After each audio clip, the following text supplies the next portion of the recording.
Telugu Desam party అధికారంలోకి వచ్చిన తర్వాత ఈ 6 నెలల కాలంలో ఈ నియోజకవర్గానికి వాళ్ళు ఏం చేశారు అని అడిగితే ఇలా వైఎస్ఆర్ కాంగ్రెస్ పార్టీకి స్ట్రాంగ్ గా ఉన్న లీడర్లు,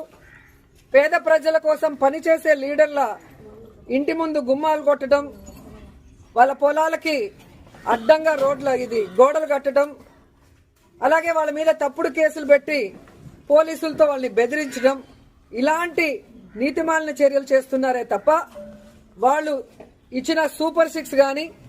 లేదా మిగతా వాగ్దానాలు గాని ఏవీ నెరవేర్చకుండా ఏ విధంగా ప్రజల్ని మోసం చేశారో ప్రజలందరికీ ఇప్పుడే అర్థం అయిపోయింది.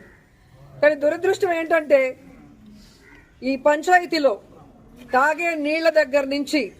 ప్రజలకి అన్ని అందుబాటులోకి తీసుకొచ్చే సచివాలయం, ఆర్బీకే సెంటర్ అన్నీ కూడా ఇక్కడ